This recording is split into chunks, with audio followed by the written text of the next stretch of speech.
রমজানের ছুটির পর বড় সিদ্ধান্ত, প্রাথমিক বিদ্যালয়গুলোতে টানা ১০ দিন শনিবার ক্লাস হবে। সবাইকে স্বাগত জানাচ্ছি এডুকেরিয়া 24 ইউটিউব চ্যানেল এবং ফেসবুক পেজে। আজ আপনাদেরকে একটি গুরুত্বপূর্ণ নোটিশ প্রদর্শন করতে যাচ্ছি, যেখানে উল্লেখ আছে যে প্রাথমিক বিদ্যালয়গুলোতে রমজান মাস জুড়ে বিদ্যালয়গুলোতে যে ছুটি ঘোষণা করায় শিক্ষণ ঘাটতি পূরণের ১০টি শনিবার বিদ্যালয় খোলা রাখার সংক্রান্ত একটি নোটিশ। এটি ২৪ তারিখ অর্থাৎ ২৪শে মার্চ ২০২৬ প্রকাশিত হয়েছে। এখানে উল্লেখ আছে, প্রাথমিক ও গণশিক্ষা মন্ত্রণালয়ের নতুন নির্দেশনা অনুযায়ী রমজান মাস জুড়ে ছুটি থাকার কারণে শিক্ষার্থীদের শিখন ঘাটতি পূরণে এই সিদ্ধান্ত নেওয়া হয়েছে।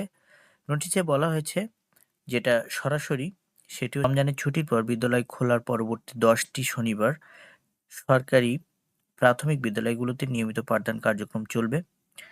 অর্থাৎ এখানে বোঝানো হয়েছে, আগে যেখানে শনিবার ছুটি থাকতো, এখন সেখানে ক্লাস নিতে হবে। এটা মূলত শিক্ষার্থীদের পড়াশোনার ক্ষতি কাটিয়ে ওঠার জন্যই মূলত এই সিদ্ধান্তটা নেওয়া হয়েছে। এই নির্দেশনা এসেছে ১৬ই মার্চ ২০২৬, অর্থাৎ এই যে ঈদের ছুটি বা রমজানের ছুটির ঠিক আগে এই সিদ্ধান্তটা নেওয়া হয়েছিল। কিন্তু প্রকাশ করা হয়েছে ২৪ তারিখে। তো সেই অনুযায়ী এটা করা হয়েছে।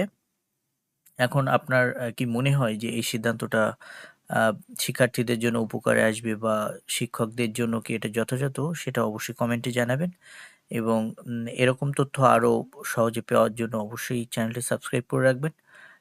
এবং আরো সিদ্ধান্ত পরবর্তীতে পাওয়া গেলে অবশ্যই আপনাদেরকে জানানো হবে। ততক্ষণ পর্যন্ত চ্যানেলটি সাবস্ক্রাইব করে আমার পাশে থাকার জন্য অনুরোধ জানাচ্ছি। ধন্যবাদ।